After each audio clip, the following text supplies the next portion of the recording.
അമ്മ അമ്മ അമ്മ അമ്മ എന്തേ? എന്താ അമ്മ എവിടെ ഉണ്ട്? ഇതെന്താ അമ്മ? ഓ എന്തോ ഇതെന്താ നോക്കിയേ? പട്ടാളത്തിൽ നിന്നുള്ള ലെറ്ററാണ്. അമ്മയ്ക്കല്ല, എനിക്ക്. ആ, പട്ടാളത്തിൽ ജോലി കിട്ടിയെന്ന്. പട്ടാളത്തിൽ ജോലി കിട്ടിയമ്മ. ഇന്റർവ്യൂ ടെസ്റ്റും മറ്റതും മറിച്ചതും ഒക്കെ ഇല്ലേ? നീ റിക്രൂട്ട്മെന്റിനൊക്കെ പോയായിരുന്നു. ആ, ഇതിനതൊന്നും വേണ്ടാന്ന്. അതായത് പട്ടാളത്തിൽ ഇരിക്കാൻ മരിച്ചിട്ടുള്ള നല്ല മിടുക്കരായിട്ടുള്ള പട്ടാളക്കാര്, നല്ല ധൈര്യശാലിയായിട്ടുള്ള പട്ടാളക്കാരെ മക്കളൊക്കെ പട്ടാളത്തിൽ എടുക്കാണെന്ന്. ഇപ്പൊ പട്ടാളത്തിൽ ആർക്കും ധൈര്യമില്ലത്രമ്മ. അല്ല, പട്ടാളക്കാരുടെ മക്കൾക്കാണ് മുൻഗണന. സത്യം പറയാണോ? അല്ലാതെ വായിച്ചു നോക്ക് നീ അങ്ങോട്ട്. നിന്നെ കക്ഷരം അറിഞ്ഞൂടെ? എന്തായാലും ഇനി പോസ്റ്റ് കയറണല്ലോ. അയ്യോ, അപ്പൊ ഇപ്പോഴത്തെ ജോലി എന്ത് ചെയ്യും? ഇപ്പോഴത്തെ ജോലി നമ്മള് രാജിവെക്കും. ഞാൻ ചോദിക്കട്ടെ, നമുക്ക് അവധി എഴുതി കൊടുത്തിട്ട് പോയിട്ട് അതും ഇതും കൂടെ ചെയ്യാൻ പറ്റും? എന്തിനമ്മ? അതിന്റെ മുമ്പിൽ ഇതൊരു ജോലിയാണോ? ഇത് കളഞ്ഞിട്ട് പോവാ. എന്തായാലും പട്ടാളത്തിൽ ചേരാം. അല്ല, ഇതിനിപ്പോ എവിടെ പോണം? ഡൽഹി പോണം. അതിനെന്താ? ഡൽഹി ഒന്നും ഇവള് കണ്ടിട്ടില്ലല്ലോ. എന്തായാലും ഹവീൽദാർ വീരഭദ്രൻ നായർ മകൻ ഹവീൽദാർ കനകൻ നിലനിർത്തും. ദൈവം അങ്ങനെ നിലനിർത്തും. എന്തായാലും അമ്മയുടെ ഒരു വലിയ സ്വപ്നമായിരുന്നു അത്. അത് സാധിച്ചു കിട്ടി.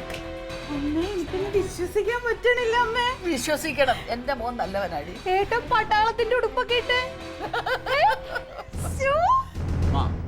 ഞാന് തങ്കത്തിനോട് പറഞ്ഞു വരട്ടെ. ക്ലീരസിനൂടെ പറയണം കേട്ടാ. പറഞ്ഞേക്കാം. പറഞ്ഞേരാ. അമ്മേ, ഇന്ന് നമുക്ക് പായസം വയ്ക്കണം. പായസം മാത്രം പോരെ, ലഡുവും വാങ്ങിക്കണം. ലഡു മേടിച്ചിട്ടേ ഇവിടെ മാത്രം പോരാ, നാട് മുഴുവൻ കൊടുക്കണം. അത് മാത്രവും പോരാ, അവന്റെ കൂട്ടുകാരന്മാർക്കൊക്കെ വാങ്ങിച്ചു കൊടുക്കണം ജോലി സ്ഥലത്തുള്ള. അതല്ല അമ്മേ, ഇനി ഡൽഹിയിലൊക്കെ പോകുമ്പോ ഞാനും പോണ്ടി വരുമോ? പിന്നെ ഹവീൽദാരുടെ കൂടെ ഞാനങ്ങ് പോയില്ലേ, അതുപോലെ നീയും പോണം. നീയും ഭാഗ്യവതിയാണ്. വൈദ്യുതി മുടങ്ങും. എൻ്റെ അളിയനെ പോലുള്ളവന്മാരാണ് ഇരിക്കണമെങ്കിൽ വൈദ്യുതി മാത്രമല്ല സകലതും മുടങ്ങും.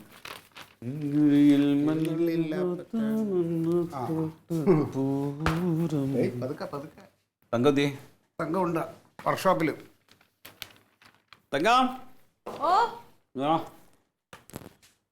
മോളിലേ പറയട്ടെ, കാര്യമുണ്ട്. ഭയങ്കര സന്തോഷത്തിലാണല്ലോ. സന്തോഷിച്ചോടാത്ത എന്താണ്? ജോലിക്ക് പോകാൻ വരാം. ഇരിക്കടി. എന്താന്ന് പറഞ്ഞേ? ഓഫീസില്ലേ? ഞാൻ ഇനി ഓഫീസിൽ പോകുന്നില്ല. ഞാൻ ആ ജോലി രാജിവെച്ചാലോ എന്ന് ആലോചിക്കും. സത്യം പറയളിയാ, കമ്പി മോഷ്ടിച്ചതിനാണോ അതോ കോപ്പർ മോഷ്ടിച്ചതിനോ ഏതിനാണ് പറഞ്ഞു വിട്ടെ? നീ ഇരിക്കടി, പറയട്ടെ. എനിക്കിരിക്കൊന്നും വേണ്ട. നീ എന്ത് വഴി കാണിക്കാൻ പോണത്? ജോലി ഇല്ലാണ്ടായിട്ടുണ്ടെങ്കിൽ എങ്ങനെ ജീവിക്കും? ഞാൻ കഷ്ടപ്പെടണുണ്ടോ? അല്ല തങ്കം, ഈ മോഷണവും ഇതൊക്കെ ചെയ്യണവരെ വീണ്ടും അവിടെ ജോലിക്ക് വെക്കുന്നില്ല. അവര് പറഞ്ഞു വിടുക തന്നെ ചെയ്യും. നീ അവിടെ ഇരിക്കടി, പറയാന്ന്. എന്താ കാര്യം പറ. അടുത്ത ആഴ്ച ഞാൻ ഡൽഹിക്ക് പോകണം. കുറേ ദിവസം കഴിഞ്ഞിട്ടേ വരും. അപ്പൊ വീട്ടിലെ കാര്യങ്ങളൊക്കെ നിങ്ങൾ രണ്ടുപേരും കൂടെ വേണം നോക്കാൻ. ഇവിടെ ഉള്ള വിടായ്പൊക്കെ മതിയാക്കിയിട്ട് ഇനിയിപ്പോ അടുത്ത ഡൽഹിയിലേക്ക്, രാഷ്ട്രീയത്തിലേക്ക് വല്ലതും ആണോ ഡൽഹിയിൽ? എങ്കിൽ എനിക്ക് അവിടെയും പിടിയുണ്ട്. പക്ഷേ ഞാൻ ചെല്ലുന്ന സ്ഥലത്തേക്ക് നിനക്ക് പിടി എത്തൂല. ഇത് പട്ടാളത്തിലാ. എത്തുവോ? പട്ടാളത്തിലാ? ആര്? പട്ടാളത്തിൽ ജോലി ശരിയായിട്ടുണ്ട്. നീ പട്ടാളത്തിന്റെ പരീക്ഷ എഴുതിയില്ലല്ലോ. ഇതിന് പരീക്ഷ ഒന്നും വേണ്ടാന്ന്. ഈ നിയമനത്തിന് പരീക്ഷ വേണ്ടാന്നാ പറയുന്നത്. ഒന്നും മിണ്ടാണ്ടിരിക്കേണ്ട അളിയാ. പിന്നെ അല്ലാതെ പിന്നെ എന്താണ്? അതെ, നമ്മുടെ അച്ഛൻ പട്ടാളത്തിലെ ധൈര്യശാലിയായിട്ടുള്ള പട്ടാളക്കാരനായിരുന്നല്ലോ. അച്ഛന് ശേഷം അത്രയും ധൈര്യമുള്ള ഒരാൾ പട്ടാളത്തിൽ ചെന്നിട്ടില്ല എന്നാ പറയുന്നത്. നീ ഒന്നും മിണ്ടാണ്ടിരിക്കേണ്ട ക്ലീറ്റസ്, പറയുന്നത് കേൾക്ക ആദ്യം. അപ്പോ പട്ടാളത്തിൽ ചേരാൻ താല്പര്യം ഉണ്ടോ എന്ന് ചോദിച്ചിട്ട് അച്ഛന്റെ രക്തബന്ധത്തിലുള്ള ആർക്കെങ്കിലും, ഒന്നുകിലും മകനാവാം, അല്ലെങ്കിൽ അച്ഛന്റെ അനിയന്റെ ഒക്കെ മക്കളാവാം, അതുപോലുള്ള ആർക്കെങ്കിലും താല്പര്യം ഉണ്ടോ എന്ന് ചോദിച്ചിട്ട് ഒരു 6 മാസം മുമ്പ് ഒരു കത്ത് വന്നിരുന്നു. അത് പറഞ്ഞില്ല, അമ്മയോടും പറഞ്ഞില്ല, ഞാൻ ആരോടും പറഞ്ഞില്ല. അപ്പൊ ഞാൻ വെറുതെ ആ ഫോമിനകത്ത് ഉണ്ട് ഇല്ല എന്ന് പറഞ്ഞിട്ട് 2 കോളുണ്ട്. താല്പര്യം ഉണ്ടെങ്കിൽ അതിനകത്ത് ഉണ്ട് എന്ന് പറഞ്ഞിട്ട് ഒന്ന് ടിക്ക് ചെയ്യുക, ഇല്ലെങ്കിൽ ഇല്ല എന്ന് പറഞ്ഞിട്ട് ടിക്ക് ചെയ്യുക. ഞാനപ്പോ എന്ത് ചെയ്തു, ഉണ്ട് എന്ന് പറഞ്ഞിട്ട് വെറുതെ അങ്ങ് ടിക്ക് ചെയ്തിട്ട് അയച്ചു ഈ സാധനം. ഇപ്പതാ അപ്പോയിന്റ്മെന്റ് ലെറ്റർ വന്നിരിക്കുന്നു. അതെ, ഞാനൊരു സത്യം പറയട്ടാ. അച്ഛൻ ആനപ്പുറത്തിരുന്ന് ചന്തയിൽ തഴമ്പ് വന്നു വെച്ചിട്ട് മോന്റെ ചന്തയിൽ തഴമ്പ് വരുമെന്ന് വിചാരിക്കരുത്. ഇവിടെ വരും. വരും നോക്കിയിരുന്നാ മതി. ഇത് പട്ടാളമാ. ആ ക്ലീറ്റോന് ഇഷ്ടപ്പെട്ടില്ലെങ്കിൽ എഴുന്നേറ്റ് പോകും ക്ലീറ്റോ. അല്ല ഇവൻ എടി ഈ കുള്ളനൊക്കെ പട്ടാളത്തിൽ എടുക്കുമല്ലോ. എടാ ഞാൻ കുള്ളനാണോ അല്ലയോ എന്നുള്ളതല്ല വിഷയം. പിന്നെ അച്ഛൻ കുള്ളനായിരുന്നോ? കുള്ളനായിരുന്നില്ലേ? അച്ഛൻ കുള്ളനായിരുന്നില്ലേ? അച്ഛന് മാത്രം പൊക്കമൊന്നും ഉണ്ടായിരുന്നില്ല. ആ അവർക്ക് ധൈര്യമുള്ള ആളെ വേണ്ടെന്ന് അവൻ പറഞ്ഞു കേട്ടില്ലേ? അത് അമ്മാവ എന്നോട് ഒരു ദിവസം പറഞ്ഞു. വിറപ്പിച്ചോണ്ടിരുന്നാണ് അച്ഛൻ. കൊറേ ആൾക്കാരെ അന്ന് ഇങ്ങനെ തട്ടിക്കൂട്ടി പട്ടാളത്തിലെടുത്ത് ആ കൂട്ടത്തില് പട്ടാളത്തിൽ കയറിയ ആളാ നിന്റെ അച്ഛൻ. ഒന്നും പറഞ്ഞത് ആർക്കെങ്കിലും ഒരു നല്ല കാര്യം വരുമ്പോ അതിനങ്ങ് എതിർത്തോളണം. അല്ലളിയാ ഇത് നല്ലത് എങ്ങനെ അംഗീകരിക്കും എന്നുള്ളതാണ്. ഇതിപ്പോ യുദ്ധമൊക്കെ ഉണ്ടാവോ? യുദ്ധമൊക്കെ ഉണ്ടാവും. യുദ്ധം ഉണ്ടാവാതിരിക്കും പിന്നെ പട്ടാളത്തില്. പിന്നെ ചെന്ന ഉടനെ തോക്ക് കൊടുത്ത് ഇന്നടാ യുദ്ധം ചെയ്യുന്ന പറയും. എന്റെ തങ്കം അവിടെ ചെന്നാ പോലും ആദ്യം ട്രെയിനിങ് ഉണ്ട്. ട്രെയിനിങ്ങിൽ ഇവൻ യോഗ്യനാണോ നോക്കണം. ഇവന്റെ നെഞ്ചളവ്, ഇവന്റെ പൊക്കം, ഇവന്റെ പ്രവൃത്തികളെല്ലാം നോക്കും. എന്നിട്ടേ പട്ടാളത്തിൽ എടുക്കുള്ളൂ. ഏടാ പൊട്ടാ, നീ ഇതിന്റെ പാട് നോക്ക്.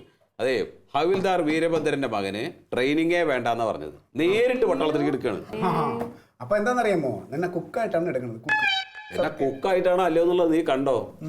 കാണാന്നല്ല, നമുക്ക് കാണാം. ഇതിപ്പോ എവിടെയായിരിക്കും പോണ്ടത്? കാശ്മീരിലെ ആദ്യം. അങ്ങനെയാണെങ്കിൽ അളിയെ ചപ്പാത്തി ഉണ്ടാക്കാൻ പഠിച്ചോളണം. അവർക്ക് ചപ്പാത്തിയാ ഇഷ്ടം. എന്താ ക്ലീറ്റോ ഇത്? എന്താ അസൂയത്? എനിക്ക് അവനോട് എന്താ അസൂയ?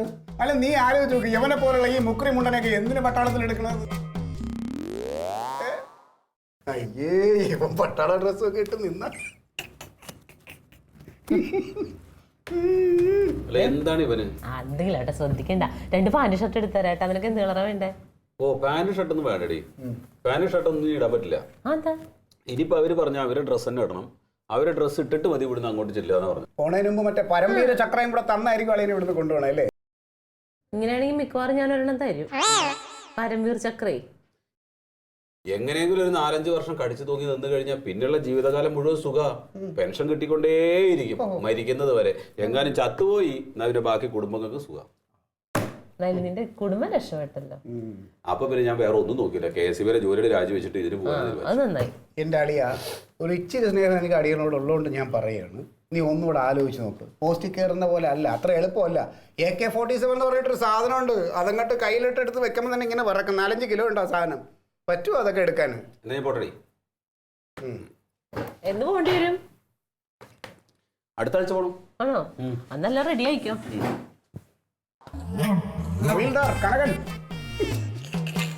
എന്തൊരു ഭാഗ്യല്ലേ അവന്. നമ്മുടെ രാജ്യത്തിന്റെ ഭാഗ്യക്കേട്.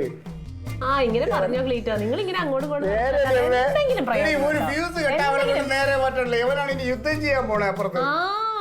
പറഞ്ഞോ. ഹവീൽദാർ കനകൻ എന്ന് പറയൂ. എന്തായാലും എതിർ രാജ്യത്തിന് അവർക്കൊരു ഇതായി പെട്ടെന്ന് വെടിയൊക്കെ ഒരു ഇത് കിട്ടും. എവന് വല്ല ബോധമുണ്ടാവേ നിങ്ങൾ നോക്കി നിൽക്കുക. കുടുംബത്തിന് ഗുണമുണ്ടാവും. നല്ല വിഷമമുണ്ടല്ലേ? എന്തിന്? കണ്ടാലറിയാം. എനിക്ക് ഒരു വിഷമമില്ല. വെറുതെ തേരാപ്പാര ഇങ്ങനെ നടന്നോ? അതിനൊരു സുഖമുണ്ട്. നല്ല സുഖം. അതെല്ലാവർക്കും പറ്റില്ല. എന്റെ ആങ്ങളെ പട്ടാളക്കാരനായി നടക്കാത്ത എത്ര നല്ല സ്വപ്നം. പിന്നീട് എന്തായാലും രാഷ്ട്രീയക്കാരെക്കാളും അന്തസ് കിട്ടും. ഇതിപ്പോ പട്ടാളത്തിൽ ജോലി കിട്ടിയിട്ട് ഇലക്ട്രിസിറ്റി ബോർഡിലെ ജോലി കളയാന്നൊക്കെ പറയുമ്പോ ഞാനും പറഞ്ഞു സാറേ, വല്ല ലീവ് എടുത്തിട്ട് പോയാ പോരെ, പിന്നെ തിരിച്ചു വരണമെന്ന് തോന്നി ഇവിടെ വരാലോ. ലീവ് എടുത്ത് പോകാൻ പറ്റില്ല, കാരണം രണ്ടും ഗവൺമെന്റ് ജോലിയാണല്ലോ. അല്ല സാർ, ഇതിപ്പോ അമ്മയുടെ ഒരുപാട് നാളത്തെ ആഗ്രഹമായിരുന്നു എന്നെ ഒരു പട്ടാളക്കാരനാക്കുക എന്നുള്ളത്. ഇതിപ്പോ നിർഭാഗ്യവശാൽ എനിക്ക് ഇവിടെ KSB ജോലി കിട്ടിയത് കൊണ്ട് ഞാൻ ആദ്യം KSB ജോയിൻ ചെയ്തത് അത്രേ ഉള്ളൂ. ഇല്ലെങ്കിൽ ഉറപ്പായിട്ട് ഞാൻ പട്ടാളക്കാരനായിട്ട് മാറുമായിരുന്നു. അത് നല്ല കാര്യം. പക്ഷേ പട്ടാളത്തിൽ കയറാൻ ഇത്ര നീളമൊക്കെ മതിയോ? അത് മതി സാറേ. ഈ മനുഷ്യ ബോംബായിട്ട് നുഴഞ്ഞു കയറാൻ കുറച്ച് പൊക്കം കുറഞ്ഞ ആളുകൾ വേണം. ഇല്ല, പത്രത്തിൽ വായിച്ചാണ്. അല്ല, ഇപ്പൊ ഇങ്ങനെ പെട്ടെന്ന് ഒരു ജോലി കിട്ടാനായിട്ടുള്ള ഒരു സാഹചര്യം എന്തായിരുന്നു? അതിപ്പോ നമ്മുടെ അതിർത്തി പ്രദേശങ്ങളിലൊക്കെ വളരെ പ്രശ്നങ്ങൾ നടന്നുകൊണ്ടിരിക്കുകയാണ്. അപ്പൊ ഈ ധൈര്യശാലികളായിട്ടുള്ള പട്ടാളക്കാർ മൊത്തത്തിൽ കുറവാ. അപ്പൊ ഈ റിട്ടയർ ചെയ്തിട്ടുള്ള പഴയ പട്ടാളക്കാരും പിന്നെ മരിച്ചു പോയിട്ടുള്ള പട്ടാളക്കാരുണ്ടാവുമല്ലോ, അവരുടെ മക്കളെ ഇപ്പൊ പട്ടാളം തിരിച്ചു വിളിക്കുകയാണ്. ഫോഴ്സ് കൂട്ടാൻ വേണ്ടിയിട്ട്. അപ്പൊ കനകനെ സംബന്ധിച്ചിടത്തോളം ഇലക്ട്രിസിറ്റിയുടെ വർക്കുകൾ ആ ലൈനിൽ തന്നെ ആയിരിക്കും അവിടെ. അതിപ്പോ നമുക്ക് അങ്ങനെ പറയാൻ പറ്റില്ല സാറേ. കാരണം ഒരുപാട് വിങ്ങുകളുണ്ടല്ലോ. ഇപ്പൊ ഏത് വിഭാഗത്തിലേക്കാണ് അവർ തിരിക്കുക എന്നുള്ളത് നമ്മൾ അവിടെ ചെന്ന് കഴിഞ്ഞാലേ നമുക്ക് മനസ്സിലാവുള്ളൂ. ഇനിയിപ്പോൾ എൻ്റെ ഒരു എക്സ്പീരിയൻസ് വെച്ചിട്ട് ഒരു പക്ഷേ ഈ പിന്നെ ഇലക്ട്രിക് ഏരിയയിലായിരിക്കാൻ സാധ്യതയുണ്ട്. അത് നമുക്ക് അറിഞ്ഞുകൂടാ. എന്നെ കൊണ്ടുപോകാന്ന് പറഞ്ഞിട്ടുണ്ടാവും. ചെന്നിട്ട് ഗ്യാപ്പ് ഉണ്ടെങ്കിൽ വിളിക്കാന്ന് പറഞ്ഞു. ഇതെന്താ പേർഷ്യയിലേക്കാണോ പോകുന്നത് പട്ടാളത്തിലേക്കാണോ? കാരണം അവിടെ ചെന്നിട്ട് വിസ അയച്ചു കൊടുക്കുക, എൻ്റെ കൂട്ടുകാരനെ കൂടെ കൊണ്ടുവരണം എന്നൊക്കെ പറയാൻ. അല്ല, അങ്ങനെയല്ല. അവര് എന്നെ പട്ടാളത്തിലേക്ക് എടുത്തിട്ടുണ്ട് എന്ന് പറഞ്ഞിട്ട് എനിക്ക് കത്തയച്ച സമയത്ത് വേറെ ആർക്കെങ്കിലും ഇതുപോലെ പട്ടാളത്തിൽ ചേരാൻ താല്പര്യമുണ്ടോ എന്നുള്ളത് സുഹൃത്തുക്കളോട് ചോദിക്കി എന്നൊരു ഇതും കൂടി എഴുതിയിട്ടുണ്ടായിരുന്നു. അപ്പോൾ അങ്ങനെ ഉണ്ടെങ്കിൽ താല്പര്യമുള്ള ആളുകളുണ്ടെങ്കിൽ അവരുടെ ലിസ്റ്റും കൂടെ നമ്മൾ കയ്യിൽ വെച്ച് കഴിഞ്ഞാൽ അവിടെ എന്തെങ്കിലും പ്രശ്നങ്ങൾ നടക്കുന്നുണ്ടെങ്കിൽ ആ സമയത്ത് ഇമ്മീഡിയറ്റ് വിളിക്കാൻ അവിടെ ധൈര്യശാലികളുടെ എണ്ണം ഇനിയും കുറയുകയാണെങ്കിൽ വിളിക്കാൻ വേണ്ടിയിട്ട്. പിന്നെ ഇവന് അവിടെ വർത്താനം പറയാനെങ്കിലും ആരും വേണ്ടേ? അതാണ് അവിടെ ഹിന്ദിക്കാരല്ലേ. യുദ്ധമുന്നണിയിലേക്കാണ് പോകുന്നത്. അവിടെ വർത്താനം പറയാൻ സമയം കിട്ടുമോ? ഞങ്ങള് രണ്ടുപേരും കൂടി ഏതവനെ അടിച്ചിടും. അതുപോലെ ഇവനാവുമ്പോ പിന്നെ എക്സ്പീരിയൻസും ഉണ്ടല്ലോ സാറേ. എന്തിനാ അടിയുടെ കാര്യത്തിലോ? ഇല്ലെന്ന് അതിർത്തി കിടന്ന യുദ്ധമല്ലേ ഇവനും ക്ലീറ്റസും കൂടി അപ്പുറം ഇപ്പുറവും. അത് ശരി. എന്തായാലും നന്നായി. ഇപ്പോൾ കനകനപ്പം പോകാൻ തീരുമാനിച്ചു സാറേ. കനകനെ പോലുള്ളൊരു നല്ലൊരു ജീവനക്കാരൻ KSEB പോകുന്നതിൽ നമുക്ക് വിഷമമുണ്ട്. അതൊരു നഷ്ടം തന്നെയാണ്. പിന്നെ അത് രാജ്യസേവനത്തിന് വേണ്ടിയാണല്ലോ എന്ന് ആലോചിക്കുമ്പോൾ ഞങ്ങൾക്ക് അഭിമാനമുണ്ട്. എന്തായാലും ഒരു നല്ല യാത്രയപ്പ് കൊടുക്കണം അല്ലേ? കൊടുക്കണം സാറേ. നമുക്കുള്ളൊരു വീരോചിത യാത്രയപ്പ് വരട്ടെ. എങ്ങനെ ഒരു വീരോചിത യാത്ര. അപ്പോൾ കനകന് നമുക്ക് നല്ലൊരു വീരോചിതമായ യാത്രയപ്പ് തന്നെ കൊടുത്തേക്കാം അല്ലേ? അതെ. Okay sir. ശരി.